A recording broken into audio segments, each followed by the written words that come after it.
ನಮಸ್ತೆ ಎಲ್ಲರಿಗೂ. ಹರ್ಷಿ ಮಂಜು ಚಾನಲ್ಗೆ ಸ್ವಾಗತ. ಚೆನ್ನಾಗಿ ಕಾಣ್ತಿದೆಯಾ ಮುದ್ದೆ, ಮೀನುಳ್ಳಿ, ಈರುಳ್ಳಿ?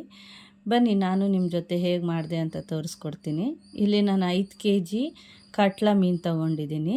ಇದಕ್ಕೆ ಬೇಕಾದ ಸಾಮಗ್ರಿಗಳು: 2 ಸ್ಪೂನ್ ಗಸಗಸೆ, 1 ಬಟ್ಲು ಕಡಲೆ, 1 ಚಿಕ್ಕ ಸ್ಪೂನಷ್ಟು ಅರಿಶಿನ, 4 ಸ್ಪೂನ್ ಧನಿಯಾ, 5 ಸ್ಪೂನು ಸಾಂಬಾರು ಪೌಡರು, 1 ಹಿಡಿ ಕೊತ್ತಂಬರಿ ಸೊಪ್ಪು, 2 ಬೆಳ್ಳುಳ್ಳಿ, 1 ಇಂಚು ಶುಂಠಿ, ಸ್ವಲ್ಪ 1-2 ಇಂಚಷ್ಟು ಚಕ್ಕೆ ಲವಂಗ, 2 ಟೊಮ್ಯಾಟೊ, 1 ಹಿಡಿ ಹುಣಸೆಹಣ್ಣು, 5 ಈರುಳ್ಳಿ.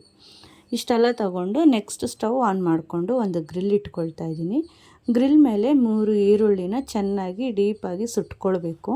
ಅದು ಸುಟ್ಟಿಟ್ಕೊಂಡ ನಂತರ ಒಂದು ಕಡಾಯಿ ಇಟ್ಕೊಂಡು 1 ಈರುಳ್ಳಿ, 2 ಟೊಮೆಟೊ, 1 ಹಿಡಿ ಕೊತ್ತಂಬರಿ ಸೊಪ್ಪು, ಬೆಳ್ಳುಳ್ಳಿ, ಶುಂಠಿ, ಚಕ್ಕೆ, ಲವಂಗ ಎಲ್ಲ ಹಾಕ್ಕೊಂಡು ಚೆನ್ನಾಗಿ ಫ್ರೈ ಮಾಡ್ಕೊಳ್ಬೇಕು.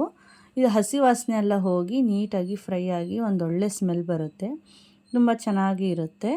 ಎಲ್ಲ ಫ್ರೈ ಮಾಡಿಟ್ಕೊಂಡು ಆಫ್ ಮಾಡ್ಕೊಳ್ಬೇಕು. ಇವಾಗ ಒಂದು ಮಿಕ್ಸಿ ಜಾರಿಗೆ ಗಸಗಸೆ, ಕಡಲೆ, ಅರಿಶಿನ, ಧನಿಯಾ ಪುಡಿ, ಸಾಂಬಾರು ಪೌಡರು ಮತ್ತು ನಾವೇನು ಫ್ರೈ ಮಾಡಿ ಇಟ್ಕೊಂಡಿದ್ದೀವೋ ಆ ಇಂಗ್ರೀಡಿಯೆಂಟ್ಸು ಮತ್ತು ಸುಟ್ಟಿರೋ ಈರುಳ್ಳಿ ಇಷ್ಟನ್ನು ಹಾಕ್ಕೊಂಡು ಚೆನ್ನಾಗಿ ನುಣ್ಣಗೆ ರುಬ್ಕೊಳ್ಬೇಕು. ನಾವೆಷ್ಟು ಚೆನ್ನಾಗಿ ನುಣ್ಣಗೆ ರುಬ್ತೀವೋ ಅಷ್ಟು ಟೇಸ್ಟು ಕೂಡ ತುಂಬಾ ಚೆನ್ನಾಗಿರುತ್ತೆ.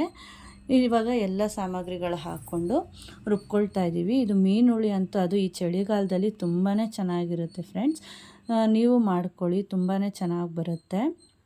ನೋಡಿ, ಹುಣಸೆಹಣ್ಣು ಹಾಕ್ಕೊಳ್ತಾ ಇದ್ದೀನಿ. ಇದು ಹುಣಸೆಹಣ್ಣಿಂದನೇ ತುಂಬ ಮೀನು ಹುಳಿ ಅಂತ ಹೇಳಿದ್ನಲ್ಲ ಫಸ್ಟೇ, ಹುಳಿ ಹುಳಿಯಾಗಿ ತುಂಬ ಚೆನ್ನಾಗಿರುತ್ತೆ. ಇದನ್ನು ರುಬ್ಕೊಂಡ ನಂತರ ಒಂದು ಸಿಲ್ವರ್ ತಪ್ಪಲೆ ಇಟ್ಕೊಳ್ತಾ ಇದ್ದೀನಿ. ಯಾಕಂತಂದರೆ ನಾನ್ ವೆಜ್ ಎಲ್ಲ ಸಿಲ್ವರ್ ತಪ್ಪಲೆನಲ್ಲಿ ಮಾಡಿದ್ರೇ ತುಂಬಾ ಟೇಸ್ಟ್ ಬರುತ್ತೆ.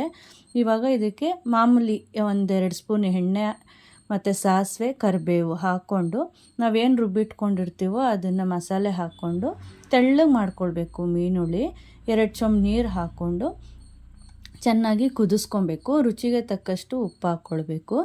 ನೋಡಿ, ಇದು ಮಸಾಲೆ ಎಲ್ಲ ಚೆನ್ನಾಗಿ ಕುದ್ದ ನಂತರ ಮೀನು ಹಾಕ್ಕೊಳ್ತಾ ಇದ್ದೀನಿ. ನೋಡಿ, ಮೀನೆಲ್ಲ ಹಾಕ್ಕೊಂಡು ಒಂದು ತಟ್ಟೆ 5 ನಿಮಿಷ ಬಿಟ್ಟರೆ ಸಾಕು. ಚೆನ್ನಾಗಿ ಬೆಂದು ತಲೆಯೆಲ್ಲ ಮೇಲೆ ಬಂದಿದ್ರೆ ಇದು ಬೆಂದಿದೆ ಅಂತ ಅರ್ಥ. ನೋಡಿ, ಮೀನುಳಿ ಈಗ ರೆಡಿಯಾಗಿದೆ. ವಿಡಿಯೋ ಇಷ್ಟ ಆದಲ್ಲಿ ಲೈಕ್ ಮಾಡಿ, ಶೇರ್ ಮಾಡಿ ಹಾಗೂ ನನ್ನ ಚಾನಲ್ಗೆ ಸಬ್ಸ್ಕ್ರೈಬ್ ಕೂಡ ಆಗಿ. Thank you.